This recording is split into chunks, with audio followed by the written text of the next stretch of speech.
안녕하십니까. 에듀앙닷컴 운영자 강쌤입니다. 자, 이번 시간에는 공업경영 첫 번째 시간이 되겠습니다. 자, 그래서 이 공업경영 과목은 기본적으로 기능장 필기시험에서 5문제씩 출제가 되고 있습니다. 딱 고정이 되어 있고요. 자, 그렇다면 쌤, 그 기능장 시험 필기 문제 중에서 5문제씩 나올 것 같으면 기출문제만 봐도 되지 않을까요? 라고 하실 수도 있는데 제가 보기엔 그렇습니다. 만약에 기출문제만 보시게 된다면 물론 문제답 그대로 나오는 경우도 있어요. 그렇다 보니까 평균적으로 한 3문제 정도는 맞추실 수 있다고 생각합니다. 뭐 많이 맞추면 운 좋으면 한 4문제 정도 맞추실 수 있을 거라고 생각을 해요.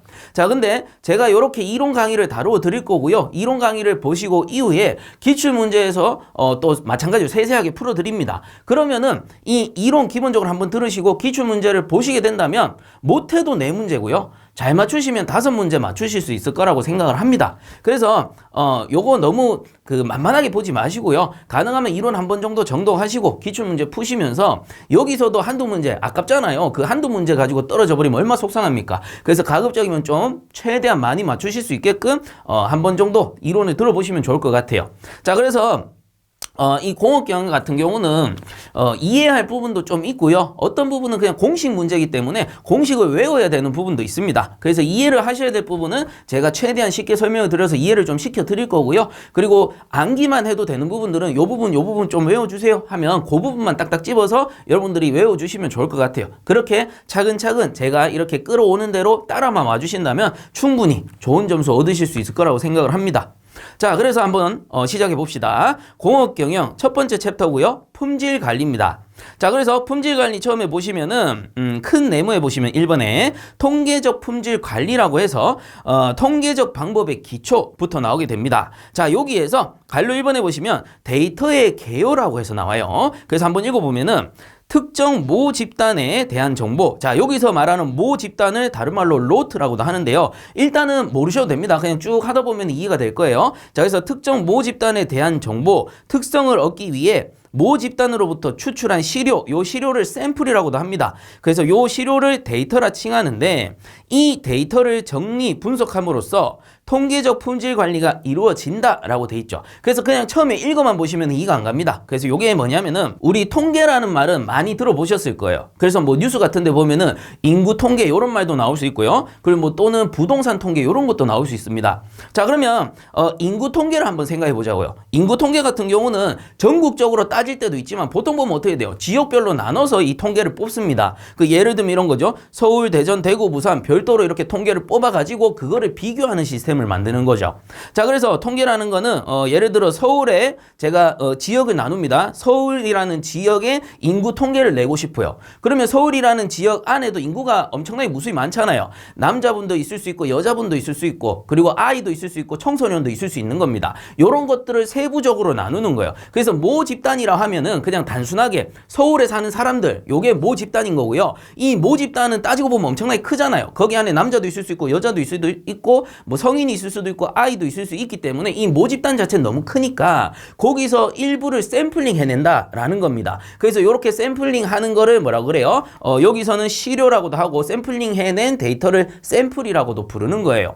자, 그래서 이렇게 이제 시료를 채취해서 그 시료의 특징을 보는 거죠. 그래서 특징을 봐서 전체적으로 이제 통계를 만드는 겁니다. 자, 이러한 것들 시료를 추출해낸 요것들을 뭐라 합니까? 데이터라고 하는 거죠. 자, 그리고 우리가 기계 과목에서는 이게 인구 통계라고 보긴 좀 어렵고요. 보통 보면 기계, 설비, 제품에 대한 데이터를 뽑아낸다. 이렇게 샘플링 한다. 라고 보시면 되는 겁니다. 자, 그렇다면 갈로 이번에 사용 목적에 의한 분류를 보시게 되면요. 자, 통계를 위해서 이렇게 시료를 채취를 하는 거잖아요. 샘플링을 한단 말이에요. 그럼 이 샘플링 하는 목적은 어떻게 되냐? 자, 1번에 통계 해석을 목적으로 하는 데이터를 만들 수가 있는 겁니다. 그래서 통계를 만들어서 각 지역별로 비교하는 거죠. 아까 인구 통계 같은 경우는. 자, 그 다음에 검사를 목적으로 하는 데이터, 기계 설비 제품에 대한 데이터를 뽑으면 불량률이 많냐 적으냐 아니면 퀄리티는 어떠냐 이런 것들을 뽑아낼 수가 있는 거예요. 그 다음에 현상 파악을 목적으로 하는 데이터, 현재 상태가 어떠냐 요걸 볼 수가 있는 거죠. 그리고 관리를 목적으로 하는 데이터, 그렇죠. 기계 설비 제품에 대한 통계를 뽑아가지고 거기에 대한 관리를 할 수가 있는 겁니다.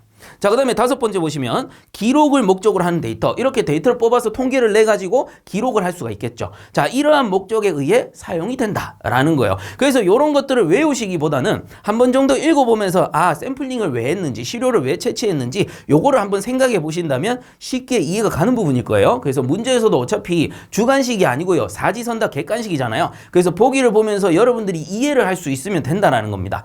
자, 요렇게 우선은 정리를 하도록 하고요. 자, 그 다음 넘어가 봅니다. 넘어가 보시면 계량치와 계수치라는 말이 나와요. 그래서 요건 조금 낯섭니다. 처음에 보시면. 자, 그래서 갈로 3번 내용이 계량치고요. 자, 그 다음에 갈로 4번이네요. 갈로 4번 내용은 계수치라고 해서 나옵니다. 계수치. 자, 그리고 일단은 그 내용이 뭔지 아시기 전에 예 보시면은 자, 계량치 같은 경우는 어떤 거를 계량치라고 하느냐 예를 든 거예요. 길이, 무게, 그리고 강도, 온도, 시간, 등을 통상적으로 우리가 계량치라고 한다라는 거예요. 그리고 계수치 같은 경우는 예를 들면은 요 녀석은 부적합품 수. 자, 부적합품 수. 자, 그리고 부적합수, 요런 것들이 나옵니다. 그래서 부적합품 수랑 부적합수는 구분을 좀 하셔야 되는데 그거 제가 또 알려드릴 겁니다. 자, 한번 보세요. 계량치가 있고 계수치가 있어요. 이 계량치라는 거는 말 그대로 계량을 했을 때 나오는 치수를 얘기하는 거예요. 그래서 계량을 해야지만 알 수 있는 데이터를 계량치라 하는 거고요. 그 다음에 계수치라는 거는 여기 수죠, 수로서 셀 수 있는 거를 계수치라고 하는 겁니다. 자, 그러면 계량, 우리 단순히 얘기하면 계량 뭐예요? 우리가 음식 만들 때 계량하잖아요. 계란 몇 그램 넣고 뭐 쌀은 몇 그램 넣고 이렇게 해가지고 볶음밥 만들고 하잖아요. 자, 그렇게 계량을 한다는 뜻이에요. 그래서 이렇게 한번 적어봅시다. 계량을 할 건데 제가 단순하게 계량치라는 거 생각하지 말고 이렇게 한번 보세요. 어떤 사람이 있어요. 어떤 사람이 있는데 그 사람의 키가 170cm랍니다. 자, 그러면 이게 큰 겁니까? 작은 겁니까? 딱 생각을 해보세요. 이게 큰 키예요? 작은 키예요? 사람에 따라서는 다르겠죠. 그래서 딱 제가 이렇게 적는 순간 한 가지 의문이 드셔야 돼요. 뭐냐면은 남자 키야, 여자 키야? 그죠? 남자 키인지 여자 키인지 의문이 딱 드셔야 됩니다. 그래서 만약에 남자 키라고 하면은 170 같으면 평균 정도 되겠네. 여자 키 같으면 좀 큰데? 이렇게 볼 수가 있는 거죠. 그 말은 뭐예요? 기준이 다르면 이 데이터의 값은 커지기도 하고 작아지기도 한다라는 거예요. 자, 그럼 또 한 가지 해볼까요? 요 상태에서 지우고 한번 해봅시다. 똑같은 키로서 제가 예를 한번 더 들어볼게요. 자, 남자입니다. 이번에는 남자분의 키고요. 이 남자분의 키는 180cm랍니다. 그러면 기본적으로 우리나라 대한민국 남자 평균 키가 170에서 174 정도 되니까 그냥 딱 봤을 때는 큰 거 같은데? 이렇게 느낄 수도 있죠. 자, 근데 이 사람이 농구부야, 농구부. 농구부라서 이제 주변에 있는 친구들 키를 한번 재보니까 어떤 친구는 190cm고요. 어떤 친구는 198cm야. 그럼 어떻게 되는 거예요? 이 큰 거예요, 작은 거예요? 작아져 버린다라는 거죠. 자, 그래서 이 계량치라는 것은 결국은 뭐냐면은 여러 개의 데이터를 계량했을 때 나올 수 있는 수치를 계량치라고 한다라는 겁니다. 그래서 이게 180cm면 이게 항상 클 수도 없고 항상 작을 수도 없어요. 왜? 여러 가지 데이터를 비교해서 계량을 했을 때 이게 큰지 작은지 알아봐야 되니까. 자, 그래서 이런 것들 예를 들었을 때 길이, 키죠? 그리고 무게도 이제 어떤 사람들이 모여 있느냐에 따라서 그 무게도 평균이 다를 테니까. 그 다음 강도, 어느 정도 단단하냐, 그리고 온도 뭐 이런 것들 다 계량해서 빼낼 수 있는 데이터다라는 거예요. 그래서 이런 거를 계량치라고 하는 거고요. 그 다음 계수치라는 거는 그냥 수로 딱 세워지는 거예요. 자, 보세요. 부적합품 수라는 거는 우리가 제품을 생산했을 때 어떤 공장에서 제품을 생산했어요. 그러면 한 100개 정도의 제품을 한 번에 딱 만들어냈는데 부적합수 같은 경우는 어때? 딱 세알릴 수 있어요. 100개 중에 한 10개 나올 수도 있는 거고요. 아니면 20개 나올 수도 있잖아요. 그러면 그 데이터로 끝나는 거야. 10개, 20개 수치화할 수 있다라는 거죠. 그리고 부적합품 수는 만들어진 제품에서 이 부적합된 제품을 얘기하는 거고요. 부적합수라는 거는 거기 잠깐 보시면 결점수 또는 사고 건수 또는 흠의 수 이렇게 나오죠. 그래서 이게 뭐냐면은 결점수, 우리가 LCD 판넬을 찍어냈다 칩시다. 공장에서 LCD 판넬을 딱 찍어냈는데 스크래치가 몇 개냐? 혹은 흠이 몇 개냐 요런 거를 세알리면은 부적합 수가 됩니다. 마찬가지 세알릴 수 있죠. 흠의 수는 몇 개인지 세알릴 수 있습니다. 그래서 이렇게 세알릴 수 있는 수로서 나타낼 수 있으면 개수치라고 하는구나 이렇게 알아두시면 된다라는 거예요.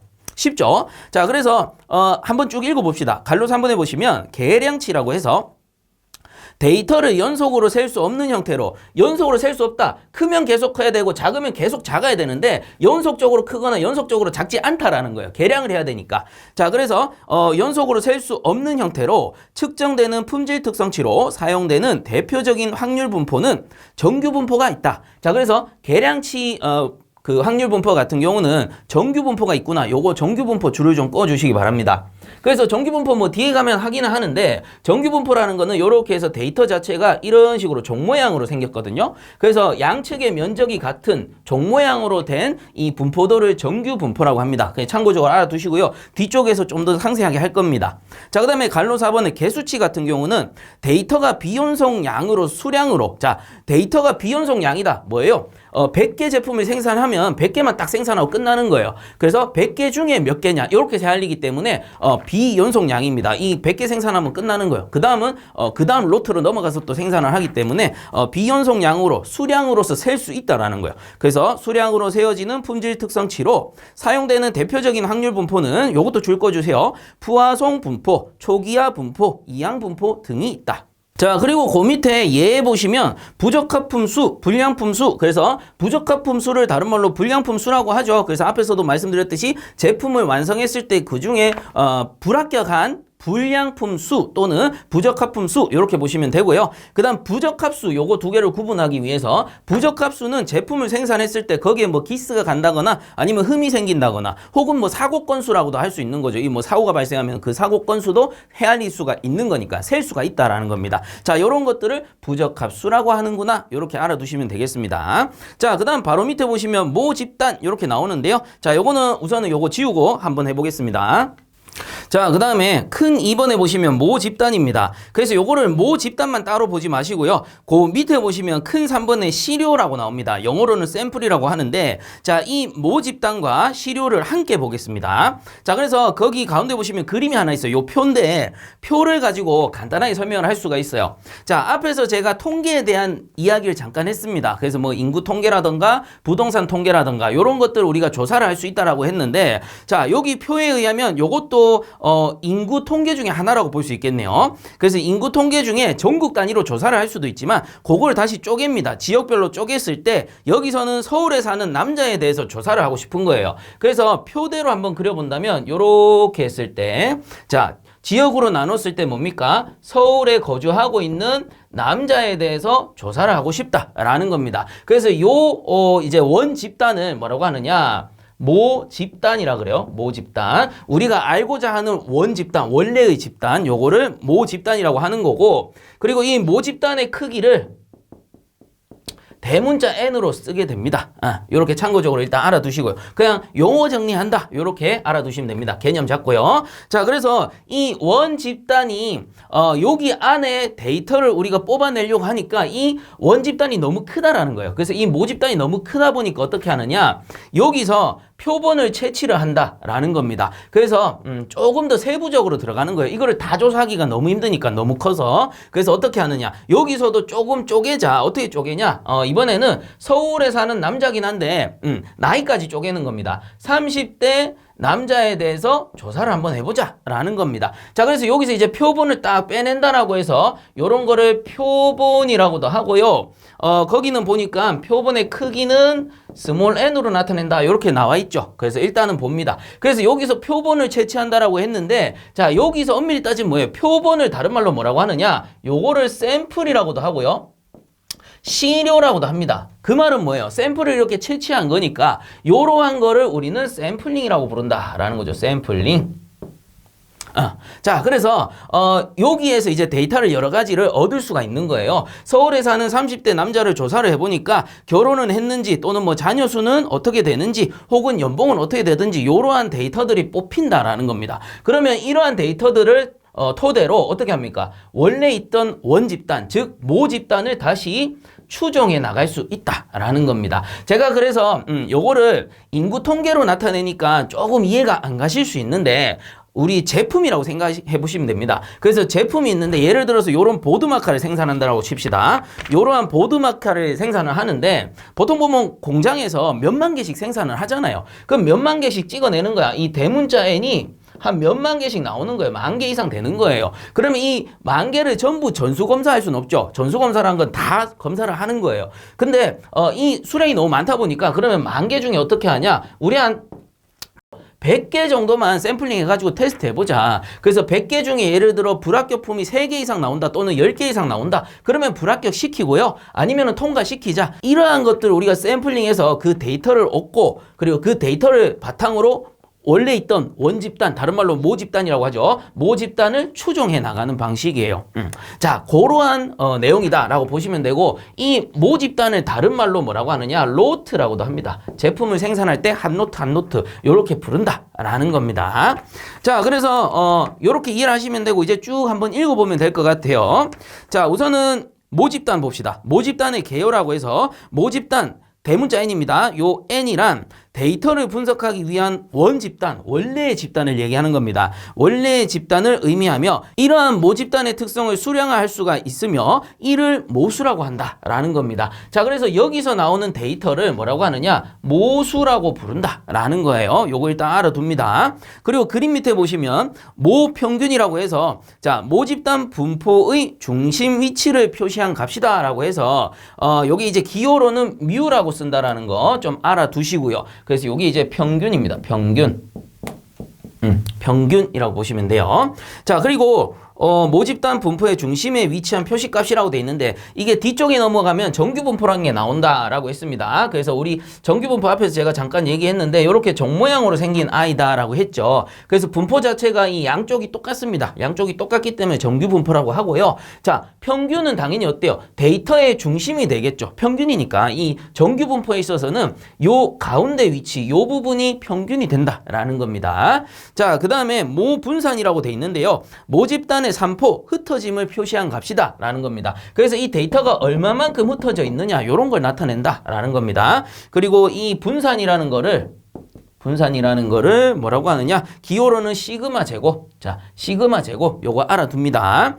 자, 그 다음에 모표준 편차 이렇게 나오는데 모집단의 산포 흩어짐을 표시한 값이다 라고 돼 있고요. 기호로는 시그마라고 쓰는구나. 그래서 표준 편차 라고 하고요. 자, 시그마라고 씁니다. 그래서 표준 편차를 제곱하면 분산이다 라고 보시면 돼요. 그래서 이 표준 편차 역시도 갈로 안에 보시면 그 밑에 갈로 분산의 루트한 값을 의미한다. 자, 분산의 루트하면 어떻게 돼요? 제곱이 없어지는 거죠. 그래서 분산의 루트를 했거나 또는 이 표준 편차의 제곱을 하면 분산이 되는 겁니다. 이렇게 왔다 갔다 하는 거예요.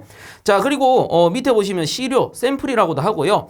시료의 개요, 모집단 로트에서 자, 여기 로트입니다. 로트에서 데이터를 샘플링하기 위해 만들어진 집단이죠. 이러한 집단을 의미하며 표본 또는 샘플링이라고 한다. 그래서 표본 또는 샘플이라고 하는 겁니다. 그리고 이러한 시료의 특성은 수량화할 수 있으며 이를 통계량이라고 부른다라는 겁니다. 자, 보세요. 우리 앞에서 여기서 나오는 데이터를 모수라고 했어요. 모집단에서 나오는 거는 모수라고 부른다라는 겁니다. 자, 근데 여기서도 똑같습니다. 여기서 나오는 데이터가 있을 거 아닙니까? 여기서 나오는 데이터를 뭐라고 부르느냐?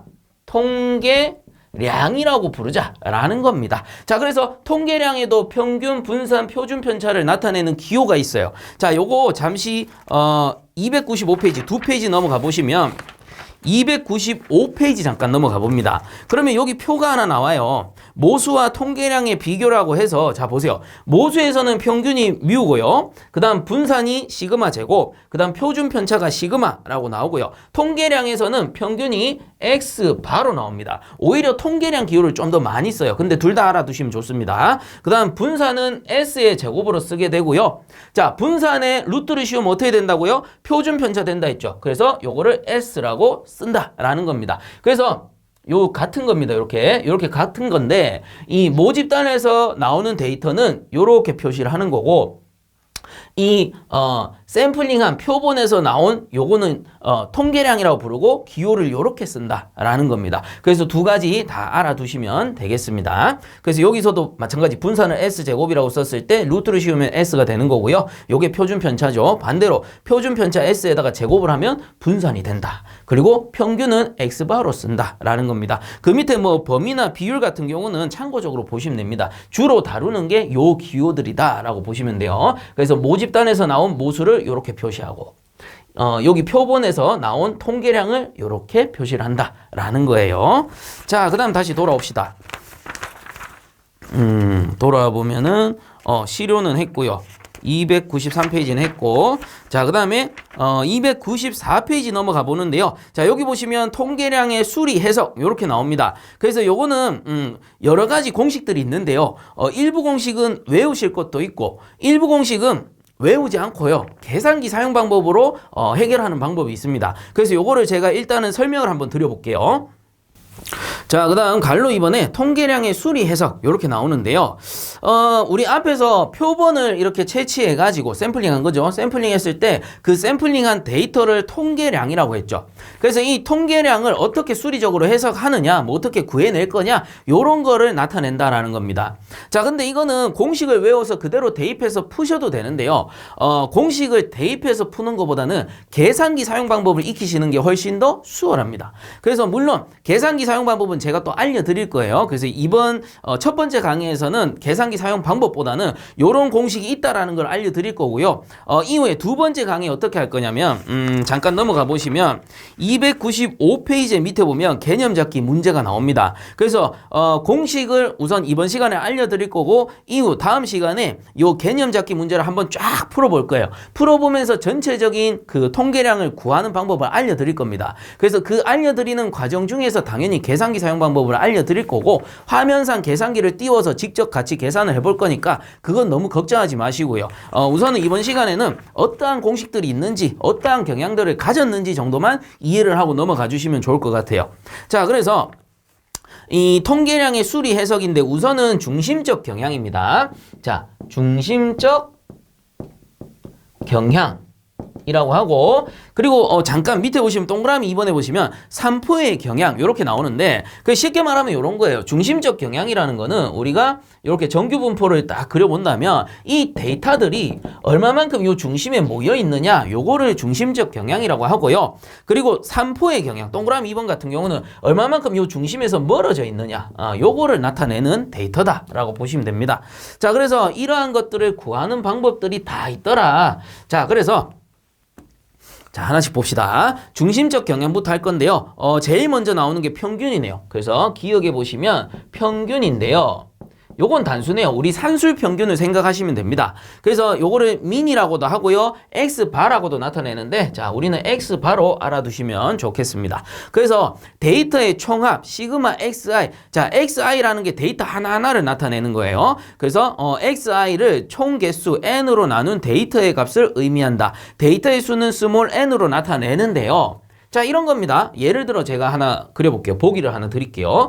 데이터를 딱 뽑아내 보니까 3, 2, 5, 6이라는 데이터가 나오더라 라는 겁니다. 그럼 평균 값을 구해보면은 그냥 쉬워요. 하나, 둘, 셋, 넷, 5개죠. 요 5개 다 더합니다. 3 더하기 2 더하기 5 더하기 5 더하기 6이잖아요. 그럼 이거 5개니까 나누기 자 스몰 n이 뭐예요? 이 데이터의 개수라며. 그럼 5 이렇게 해주면 된다라는 거예요. 그럼 이게 뭐예요? 산술 평균이잖아요. 그래서 구해보게 되면은 요게 4.2가 나올 겁니다. 제가 임의로 이렇게 데이터를 정해가지고 한번 구해본 거예요. 이런 식으로 나옵니다. 그래서 여기서 말하는 지금 공식으로 써져 있는데 시그마 XI라는 게 뭐예요? 요 데이터 하나를 시그마 뭐예요? 합한다라는 뜻이죠. 요 데이터 하나하나 요걸 뜻하는 겁니다. 그리고 나누기 스몰 n 요 개수 하나, 둘, 셋, 넷, 5개 하면은 뭐예요? 평균이 나온다라는 겁니다. 근데 요것도 이제 계산기로 구하는 방법이 있습니다. 스테이트를 이용해서 데이터를 다 입력한 후에 거기에 이제 계산기에 요런 기호가 있어요. 계산기에 요렇게 해가지고 X바라는 기호가 있습니다. 얘를 딱 누르게 되면 데이터만 입력돼 있다면은 정확하게 평균이 나와요. 그리고 데이터가 입력되어 있는 상태에서 뭐 제곱합이라던가 여러 가지 뭐 분산도 구할 수 있고 표준 편차도 구할 수 있습니다. 계산기가 지가 계산해 주는 거예요. 우리가 직접 계산하는 게 아니고. 그래서 요거는 제가 다음 시간, 두 번째 시간에 바로 알려드릴 거고요. 자, 요게 평균입니다. 산술 평균이죠. 자, 그 다음 니은에 보시면 중앙값이라고 나와 있어요. 뭐 다른 말로는 중위수 이렇게 부르기도 하는데 한번 봅시다. 니은 같은 경우는 중앙값이라고 되어 있죠. 그래서 말 그대로 데이터의 중앙에 위치한 값인데 요거를 기호로는 X tilde라고 씁니다. 요 물결 모양이고요. 자, 그래서 요 X tilde라는 거는 한번 읽어보면 데이터를 크기 순으로 나열했을 때 중앙에 위치한 데이터의 값을 의미한다 라는 거예요. 그래서 위에 요 데이터를 기준으로 한다면 자, 데이터를 크기 순서대로 나열을 해야 됩니다. 그럼 어떻게 써야 돼요? 2가 제일 낮으니까 2, 3, 5, 5, 6 요렇게 나열해야 되죠. 그러면 이 5개 중에 가장 가운데 있는 건 뭐죠? 요 5가 된다라는 거예요. 그래서 5개니까 세 번째 있는 수가 중위수, 중앙값이 된다라는 거죠. 자, 요렇게 찾아내는 거예요. 이건 뭐 1도 아니죠. 그래서 이게 홀수일 때랑 짝수일 때가 조금 다른데 만약에 n이 홀수일 때는 방금 한 거예요. 즉 공식으로 나타내면은 x tilde는 거기 나와 있습니다. 2분의 n 플러스 1이라는 거예요. 자, 이게 무슨 말이냐? 위에 거 데이터가 5개죠. 이렇게 5개가 있으면 여기 n이 5가 들어가는 거죠. 그래서 구해보면은 2분의 5가 들어가면 6이 됩니다. 그러면 나누기 하면은 2, 3은 6이죠. 3, 세 번째 거. 그래서 하나, 둘, 세 번째 있는 요 데이터가 중앙값이 된다. 요걸 나타내는 거예요. 그 다음에 n이 짝수일 때는 어떻게 되느냐? 자, x tilde는 두 가지로 구할 수 있습니다. 우선은 첫 번째 나오는 게 2분의 n이고요. 그 다음 두 번째 나오는 게 2분의 n 한 다음에 더하기 1 한 수를 찾아라 라는 거예요. 그럼 제가 예를 들어 요걸 좀 줄여볼게요. 빨간색으로 할까요? 똑같이 씁니다. 2, 3, 5, 6이라고 쓰면 이제 4개 짝수잖아요. 그럼 어떻게 되냐? 하나, 둘, 셋, 4개죠. 데이터가 4개입니다. 그러면 n에 4가 들어가요. 그러면 2분의 4 하면은 두 번째 수. 그 다음에 마찬가지 4가 들어가요. 2분의 4 들어가면 두 번째 수인데 더하기 1 하니까 몇 번째 수? 세 번째 수가 된다라는 거예요. 그러면 짝수일 때는 뭐예요? 2개가 되는 거예요. 그래서 자, 요 두 번째 수랑 하나, 둘, 셋, 요 세 번째 수. 그래서 3과 5가 중앙값, 중위수가 된다. 이렇게 볼 수 있는 거예요. 그래서 이게 중앙값을 나타내는구나. 이렇게 정리하시면 됩니다. 그래서 이 어려운 게 아니에요. 요건 뭐 계산하고 자시고 할 것도 없죠. 그냥 순서대로 적어놓고 가운데 거 찾으시면 되는 거예요. 그래서 요건 아주 쉬운 거고요. 그 다음에 디귿에 보시면 최빈 값이라고 나옵니다. 자, 디귿에 보시면 최빈 값이라고 나오고요. 요거를 기호로는 모드라고 해서 MO라고 나오네요. MO. 자, 그래서 데이터가 중앙에서 가장 많이 나타나는 값으로 도수 분포표에서 도수가 최대인 곳의 값을 최빈수라고 한다라는 겁니다. 자, 그 말은 뭐냐? 위에 데이터를 딱 봤을 때 데이터가 2, 3, 5, 5, 6이에요. 그럼 빈도가 가장 많은 게 어떤 데이터입니까? 5가 두 번 들어갔으니까 빈도상 5가 제일 많이 나왔다라는 거죠. 그래서 이런 거를 최빈값, 뭐 다른 말로는 최대값 이렇게 얘기하기도 하는데 최빈값이라고 하는 겁니다. 자, 그래서 요거를 우리가 정규분포에 한번 나타낸다면 이런 식으로 정규분포를 나타내거든요. 면적이 양쪽이 똑같은 종 모양입니다. 자, 이때 평균도 어때요? 여기 중앙에 어딘가 평균값이 존재를 할 것이고 그 다음 중앙값 더 말할 것도 없죠. 여기 어디 중간에 위치를 할 거고요. 최빈값도 중간에 위치를 하는데 최빈값이기 때문에 제일 위에 있다라는 겁니다. 자, 그래서 얘들이 다 중심적 경향인 거예요. 그리고 리을에 보시면 범위 중앙값 이렇게 나오죠. 자, 리을까지 한번 해봅시다. 범위 중앙값 이라고 했을 때 요거를 뭐 미드레인지 이렇게 부르기도 하고요. 그냥 M이라고 쓰기도 합니다. 그래서 이 범위 중앙값 같은 경우는 데이터의 최대값과 최소값의 평균값을 의미한다라고 돼 있는데 요건 공식이 딱 정해져 있어요. 그래서 요 대문자 M을 구하는 공식은 2분의 X 미니트랑 그 다음에 X 맥스 값을 더해서 나누기 2를 하면 되거든요. 자, 그래서 위에 데이터를 가지고 한번 구해본다면 요게 공식이 어떻게 됩니까? 2랑 6이 되겠죠. 제일 작은 거랑 제일 큰 거. 그래서 데이터가 딱 나오면 그대로 쓰는 게 아니고 항시 순서대로 딱 나열해놓고 보는 거예요. 그래서 2 더하기 6 하면 8이잖아요. 그러면 2, 4, 8 나누면은 4가 나오겠네요. 요게 범위 중앙값이 된다라는 거예요. 범위 중앙값도 마찬가지로 이렇게 정규분포 있으면 요 가운데 어디 위치하고 있다라는 소리입니다. 그렇기 때문에 얘들이 다 뭐예요? 중심적 경향을 나타내는 데이터들이다. 그 통계량들이다라는 거예요. 자, 그래서 요 중심적 경향은 우리 구하는 거 크게 어렵지 않죠. 그냥 데이터 나열하거나 아니면 평균값 내거나 그래서 요 공식 외워서 그냥 한번 풀거나 요렇게 하시면 되는데 이제 넘어가 보게 되면 밑에 동그라미 이번에 산포의 경향 여기서 이제 뭐 제곱합 같은 경우는 실제로 우리가 공식대로 풀기가 너무 까다로워요. 그래서 요것도 제가 설명을 한번 드리도록 하겠습니다. 자, 그 다음 동그라미 이번에 산포의 경향 이렇게 나옵니다. 그래서 데이터가 퍼져 있는 형태를 나타냅니다. 그래서 데이터가 중심으로부터 얼마만큼 흩어져 있느냐 이런 거를 산포라 그래요. 그래서 산포의 종류는 편차, 제곱합, 시료 분산, 시료의 표준 편차, 그 다음 넘어가 보시면 범위 또는 뭐 변동 개수 이런 것들이 나오는데요. 자, 요거 한번 정리를 해보도록 하죠. 우리가 앞에서 나타냈던 데이터 제가 그대로 쓰겠습니다. 3, 2, 5, 5, 6이었는데 순서대로 쓸게요. 2, 3, 5, 5, 6이라는 데이터를 가지고 한번 계산을 해볼 겁니다. 자, 이때 중요한 게 앞에서 계산한 평균이 필요해요. 이 평균이 아주 중요합니다. X바라고 했을 때 요게 4.2가 된다는 거죠. 앞에서 이미 구했습니다. 자, 그래서 우선은 제일 먼저 나오는 게 편차입니다. 편차라고 하고요. 이 편차의 의미를 한번 보자면 각각의 데이터 XI에서 자 XI는 요 각각의 데이터 한 개 한 개의 데이터를 나타내는 거예요. 각각의 데이터에서 중심값 X바 요건 평균을 나타냅니다. 평균을 뺀 값으로 즉 XI 빼기 X바로 표시한다. 그래서 공식을 쓰자면 XI 빼기 X바로써 표시를 한다 라는 거죠. 그래서 각각의 데이터에서 평균을 빼주는 겁니다.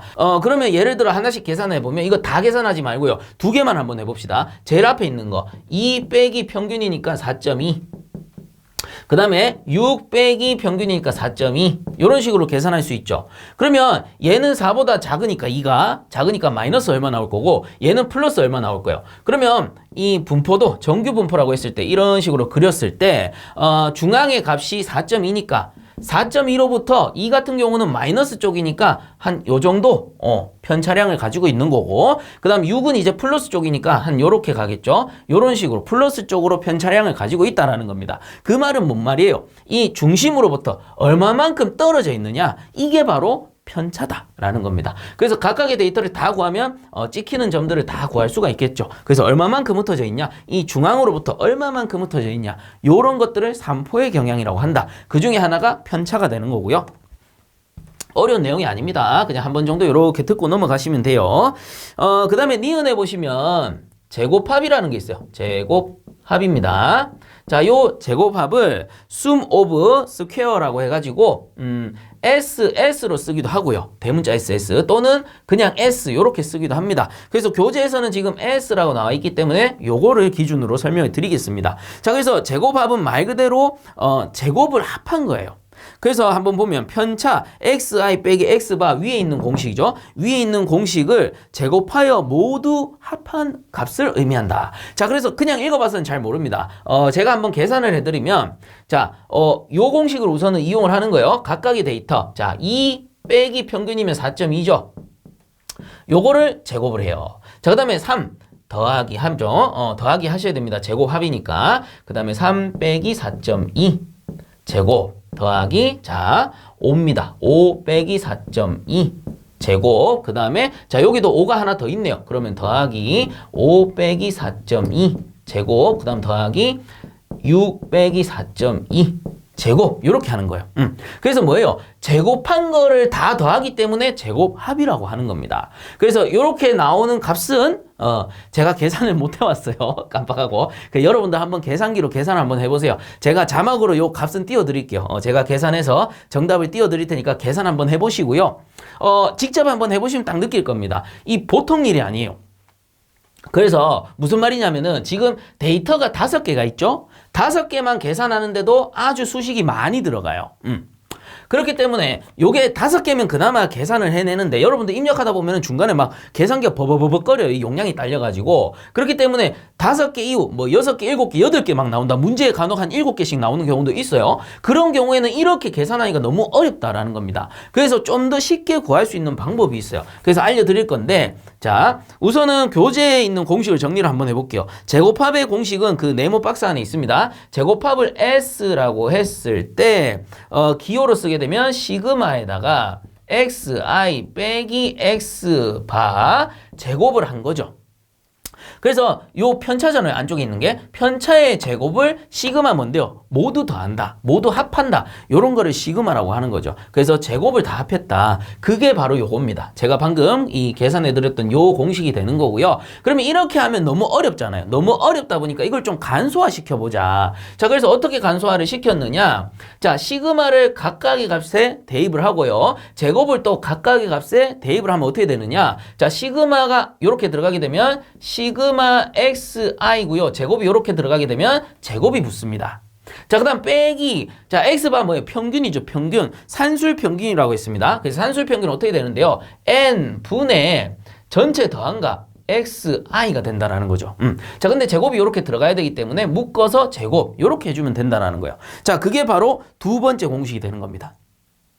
자, 그래서 실제로는 계산기를 우리가 데이터를 입력해 보면 스테이트를 이용해서 데이터를 입력을 할 겁니다. 그래서 입력을 해보면은 요런 기호들이 다 있어요. 시그마 xi의 제곱 또는 뭐 시그마 xi라는 요러한 기호들이 다 있습니다. 그래서 요 공식에다가 그대로 계산기로 입력만 하시면 돼요. n은 뭔데? 데이터의 개수잖아요. 그래서 여기서는 5개니까 5가 들어가 주기만 하면 된다라는 거예요. 자, 근데 이거를 더 쉽게 구할 수 있는 공식이 있더라. 바로 세 번째 공식이죠. 세 번째 공식이 뭐냐면은 n 빼기 1 곱하기, 자, n 빼기 1, n은 데이터의 개수 곱하기 뒤에 보시면은 sx의 제곱이라고 되어 있습니다. sx의 제곱인데 요거는 계산기 키예요. 계산기 키. 그래서 평균도 마찬가지. 제가 계산기 키 알려드릴 겁니다. x바라는 계산기 키가 있어요. 처음에 데이터를 입력하면 x바라는 키가 뜨고요. sx라는 키도 뜹니다. 자, 근데 여기서 중요한 거 한 가지 더. sx, 계산기상 sx로 나오는 게 뭐냐면은 표준 편차입니다. 표준 편차. 앞에서 잠깐 다뤘어요. 자, 만약에 계산기 SX를 누르고 제곱을 딱 입력하잖아요. 그럼 제가 뭐라 했어요? 표준 편차의 제곱을 하게 되면 분산이 된다라고 했죠. 그래서 분산을 구해낼 수가 있는 겁니다. 그래서 표준 편차에서 제곱을 하거나 아니면 분산해서 루트를 씌우면 표준 편차가 되는 거죠. 그래서 표준 편차 제곱 분산, 분산해서 루트 표준 편차 이렇게 알아둡니다. 그럼 이건 뭐예요? SX에다가 제곱을 했으니까 분산이 되는 거예요. 그래서 n 빼기 1 곱하기 분산을 하게 되면은 요건 계산기로 입력하는 겁니다. 그래서 n은 5개니까 5 빼기 1, 4 곱하기 분산하게 되면은 요 제곱합이 나온다라는 거예요. 요거 꼭 기억해 주세요. 그래서 중요한 거는 바로 요 공식이죠. 단 거 없습니다. 그냥 요 공식만 외우시면 돼요. 그래서 앞에 거 이 계산하기 너무 어렵단 말이에요. 이 데이터가 늘어나면 늘어날수록 힘드니까 요 공식 하나로 끝내는 겁니다. 그래서 요 계산기 사용하는 방법은 다음 시간에 알려드린다고 했어요. 너무 걱정하지 마시고. 자, 그 다음 넘어갑니다. 디귿에 보시면 분산이 나옵니다. 분산. 실효 분산이라고 나오는데 그냥 분산 이렇게 보시면 됩니다. 그래서 분산은 기호로서는 s의 제곱 또는 베어리언스라고 해서 v로 쓰기도 합니다. 자, 그래서 분산의 공식을 한번 써볼게요. 분산을 s의 제곱이라고 했을 때 뭐 v라고 써도 되고요. 요게 공식이 어떻게 되냐? n 빼기 1 분의 그대로 쓰겠습니다. 시그마에 xi 빼기 x바 어디서 많이 보던 거죠. 그리고 제곱이 붙었어요. 자, 그럼 이건 뭐예요? 제곱합이죠. 제곱합. 그 제곱합은 s니까 다시 고쳐 쓰게 되면은 n 빼기 1 분의 s라고 써도 되는 거예요. 이게 곧 뭡니까? 분산이다 라는 거죠. 근데 중요한 거는 요거 키가 있다라고 했어요. 키가 sx의 제곱이라는 키가 있다라고 했죠. 자, 근데 잘 보세요. 분산, ss의 제곱, 분산은 n 빼기 1분의 s인데 요걸 요렇게 이항하게 되면 어떻게 돼? 곱하기 n 빼기 1이니까 s를 구할 수 있죠. 이 s가 뭐라고요? 제곱합. 뭔데요? 이항하게 되면 요 공식이 된다라는 거예요. 아시겠죠? 그래서 마구제비로 나오는 게 아니고 이런 식으로 우리가 활용해서 쓸 수가 있다라는 거예요. 자, 그래서 요 공식 하나 외우면은 자연스럽게 뭐예요? 이게 s를 구하는 공식이라며. 그럼 분산 구하려면 어떻게 돼? 얘를 내리면 된다는 소리예요. 바로 요 공식입니다. 분산. 어려운 내용이 아니죠. 이렇게 이해를 하시고 활용해 써라고 제가 알려드리는 거예요. 자, 그 다음에 리을에 보시면 표준 편차라는 게 나옵니다. 표준 편차 여기다가 한번 해볼까요? 자, 리을이라고 써고요. 요게 표준 편차네요. 표준 편차라고 했을 때 보시면은 표준 편차 뭐라 했어요? 그냥 요거 생각하시면 돼요. 표준 편차란 것은 분산이 제곱이라면 분산에다가 루트를 씌우게 되면 표준 편차잖아요. 그래서 기호도 보시면 요걸 그냥 S라고 쓰거나 원래 S 제곱인데 S라고 쓰거나 또는 어떻게 씁니까? 베어리언스 V에다가 루트를 씌운 것과 같다라는 겁니다. 그래서 공식에 보시면 요 공식이랑 똑같아요. 똑같은데 자, S는 n 빼기 1 시그마 xi 빼기 x바의 제곱인데 루트만 딱 씌운 거다라는 겁니다. 자, 그리고 똑같죠? 여기서도 마찬가지 n 빼기 1 분의 s 했는데 루트만 씌운 거다.